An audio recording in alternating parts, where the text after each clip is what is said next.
Subscribe to Love, Lies, and Cheating. Now let me tell you a story.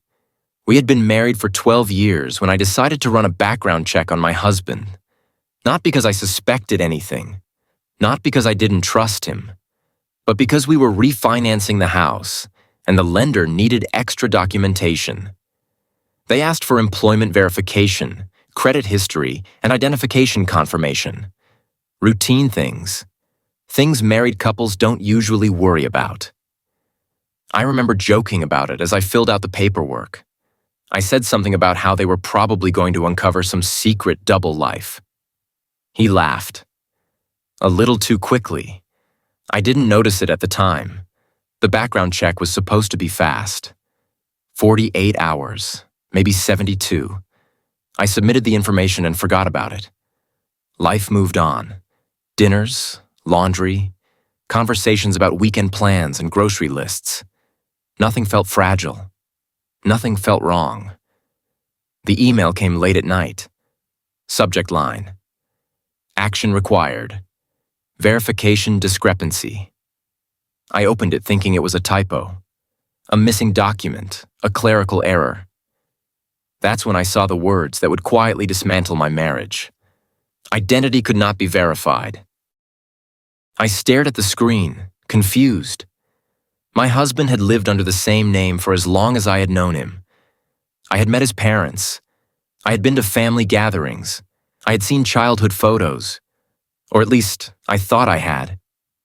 I clicked the attachment. The report was short. Too short. It listed gaps. Years with no records. A social security number that didn't match issuance timelines. An address history that abruptly began in his late 20s. Everything before that was blank. Not missing. Blank. I told myself it was an error. These things happened. Systems glitched. People mistyped numbers. I forwarded the email to him with a casual note. Hey, lender says there's an issue. Can you take a look? He didn't respond right away. That should have worried me. Instead, I made coffee and cleaned the kitchen. When he finally replied, his message was short. I'll call them tomorrow. No reassurance, no explanation, just delay. That night he didn't sleep. I could feel it beside me, the shifting, the sighs, the weight of something unspoken pressing between us. The next morning I called the lender myself. They explained calmly that the issue wasn't a typo. It wasn't a missing document. It was a foundational problem. They couldn't verify my husband's identity before a certain year. Not his birth, not his early adulthood, not his education. Nothing existed. I asked what that meant. The woman on the phone paused before answering. It usually means the name belongs to someone else, she said, or that it was changed, legally or otherwise. I hung up and sat there in silence. My husband was in the shower. I could hear the water running. I looked around the house we had built together. Photos, furniture, shared memories. I realized I didn't know what to trust anymore. When he came downstairs, I asked him directly. I didn't accuse. I didn't raise my voice. I just asked.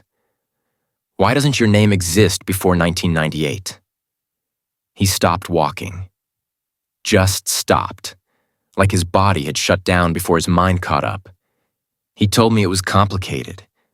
He told me it wasn't what it looked like. He told me I wouldn't understand. That's when fear crept in, not anger, not betrayal. Fear. Because innocent people don't say things like that. He asked me to sit down. He asked me to listen. He told me the name I knew him by wasn't the one he was born with. He said he had changed it years ago. Before we met. Before we married. Before our entire life together. I asked why. He said he needed a fresh start. I asked from what? He didn't answer. He said his past wasn't dangerous. He said he wasn't a criminal. He said he just wanted to be someone else. I asked what his real name was. He hesitated. Then he said it. It sounded wrong in my ears. Like a stranger's name. like a character from a book. I repeated it out loud. He flinched. That's when I knew. This wasn't just a name change. This was an erasure.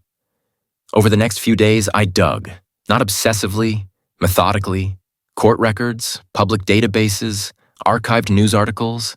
The name he gave me did exist, but not the way I expected. There were sealed documents, expunged records, mentions of juvenile cases. And then I found it. A small article from a local paper buried deep in an archive. A boy with his name. A different face. A different life. A crime that had been quietly handled. A family that had disappeared afterward. My husband had not just changed his name, he had escaped it. When I confronted him with what I found, he broke. Not dramatically, not with shouting or denial. He just sank into himself. He told me he had been young, that it had been a mistake, that he had paid for it in ways I couldn't imagine. He said the law had allowed him to move on, that he wasn't hiding from justice, just from memory. I asked him why he never told me. He said he was afraid I wouldn't love him anymore. I asked him how he could build a marriage on a lie. He said he thought the lie had ended, but lies don't end. They stretch, they adapt, they wait. Everything felt tainted after that.